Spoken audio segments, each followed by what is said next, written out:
భాష ఆవశ్యకతను తెలియచేయండి అనే అంశాన్ని మనం ఒక్కసారి పరిశీలించినట్లయితే, భాష మనకి ఎందుకు అవసరము, మనకి ఎందుకు భాష కావాలి అనేటువంటి ఈ విషయాన్ని పూర్తిగా వివరణాత్మకంగా తెలుసుకుందాం.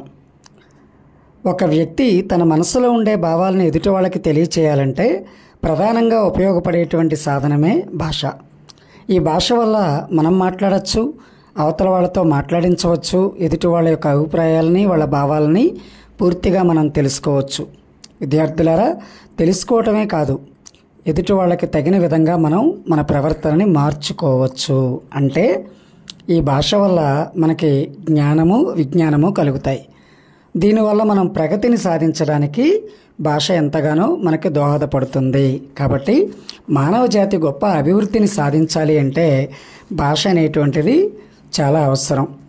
ఈ భాష ఆవశ్యకత అనేటువంటి ఈ అంశాన్ని మనం గనక పరిశీలించినట్లయితే, ఇందులో కొన్ని శీర్షికల ద్వారా అతి తేలిగ్గా మనం ఈ అంశాన్ని పరిశీలిద్దాం. ముందుగా భాషోత్పత్తి.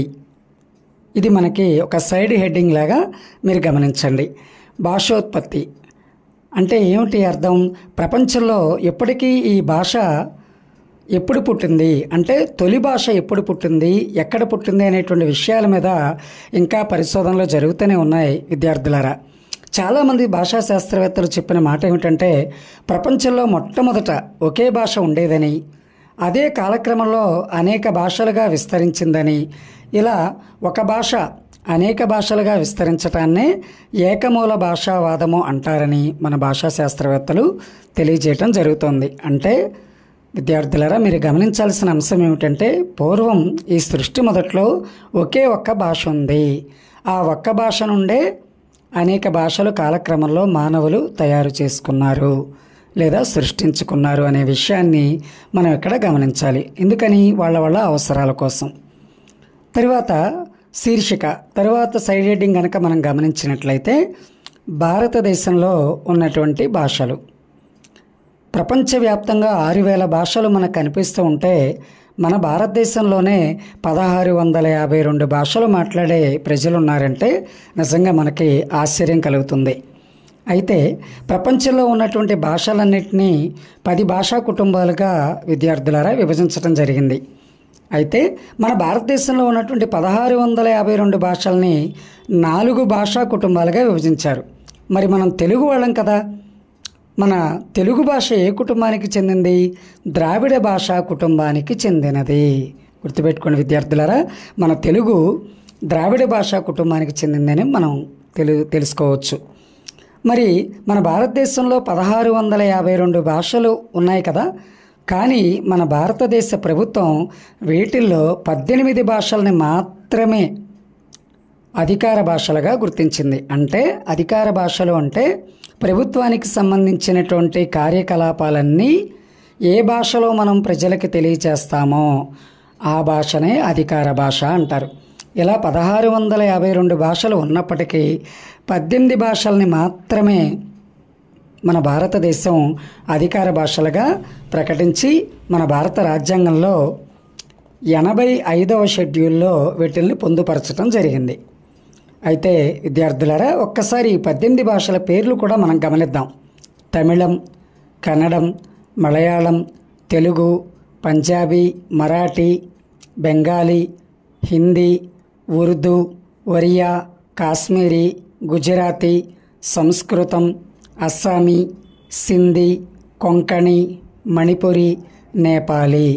ఇలా విద్యార్థులారా మనకి 18 భాషలు కనిపిస్తున్నాయి. కానీ మన భారత రాజ్యాంగంలో మన రాజ్యాంగాన్ని మార్పు చేసినప్పుడు, ఈ మార్పు చేయటాన్ని సవరణ అంటారు.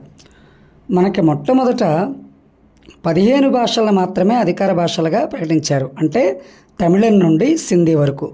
తదుపరి 71వ రాజ్యాంగ సవరణ ద్వారా మన భారత రాజ్యాంగంలో కొంకణి, మణిపురి, నేపాలీ అనేటువంటి భాషలను కూడా అధికార భాషలుగా చేర్చటం వల్ల 18 భాషల్ని భారతదేశ ప్రభుత్వం ఇవి భారతీయ అధికార భాషలు అని గుర్తించడం జరిగింది. తరువాత అంశాన్ని మనం గమనిస్తే, ఇక మన భాషకి ప్రాణం పోసేది లిపి. కాబట్టి విద్యార్థులారా, తదుపరి సైడ్ హెడ్డింగ్ మనం గమనించినట్లయితే భాష మరియు లిపి, ఇది హెడ్డింగ్. ఇప్పుడు దీని కింద ఉన్నటువంటి అంశాన్ని మనం ఒకసారి గమనిద్దాం. భాషకు ఒక రూపాన్ని ఇచ్చేటువంటిది లిపి. కానీ విద్యార్థులారా, లిపి అంటే వ్రాసే భాష. మరి వ్రాసే భాష వేరు, మాట్లాడే భాష వేరు కదా. కానీ పూర్వకాలం మాట్లాడే భాష, వ్రాసే భాష ఒకే విధంగా మనకున్నాయి.